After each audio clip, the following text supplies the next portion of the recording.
আমি আজকে যে বিষয় নিয়ে আলোচনা করব তা হলো শিশুদের মননশীলতা। পূর্বে মাইন্ডফুলনেস অ্যান্ড সাকসেস বইটিতে আমি শিশুদের মনের বিকাশ নিয়ে অনেক কথা বলেছি। আজকে একটা নতুন মননশীলতার সূত্র আমি ব্যক্ত করার চেষ্টা করছি। অধুনা দেখতে পাচ্ছি শিশুদের মধ্যে অন্য মনস্কতা বৃদ্ধি পাচ্ছে। তার কারণ হচ্ছে প্যারেন্টসদের সময়ের অভাব। বিজিয়েস্ট শিডিউল বেশিরভাগ পিতামাতাই লিড করেন এবং তাদের শিশুদের দেখার সময় পান না। এর ফলে খুব অল্প বয়সেই শিশুরা বিদ্যালয়ে যাচ্ছে, প্রি নার্সারি স্টেজে, এবং অনেক ক্ষেত্রে ডে কেয়ার সেকশনে তারা থাকছে। এর ফলে শিশুদের মনের বিকাশ সঠিকভাবে হচ্ছে না।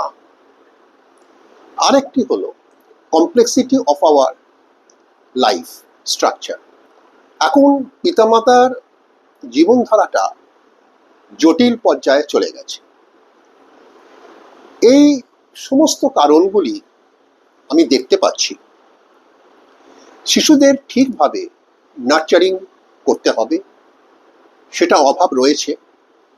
তাহলেই সুস্থ সঠিক শিশু আমরা দেখতে পাব। সেফটি মোডটার দিকে দৃষ্টি দিতে হবে, তাহলে শিশুরা ঠিকভাবে পরিচালিত হবে। আরেকটা কথা, তা হলো শিশুদের বকা চলবে না। রেগে কথা বলা, শিশুদের সামনে রেগে কথা বলা একদমই উচিত নয়। এর ফলে কি হবে, কেন্দ্রীয় স্নায়ুতন্ত্র একটু ডিস্টার্ব হবে। যদি কেন্দ্রীয় স্নায়ুতন্ত্র ঠিকভাবে কাজ না করে, তাহলে শিশুরা ঠিক পথে পরিচালিত হবে না। বিদ্যালয়ে শিশুরা যাচ্ছে, কিন্তু সেখানেও টিচার স্টুডেন্ট যে রেশিওটা মেনলি প্রি নার্সারি নার্সারি স্টেজেতে 1:2 রাখতে হবে। তবেই applying the rhymes, teaching the rhymes and identifying the minds, এটা সহজেই নির্ধারণ করা যাবে। তা না হলে শিশুদের প্রকৃত বিকাশ, শিশুদের মাইন্ড স্ট্রাকচারটা টিচাররা বুঝতে পারবেন না। সম্ভব নয়। 1:2 ratio is the perfect ratio আমি মনে করি।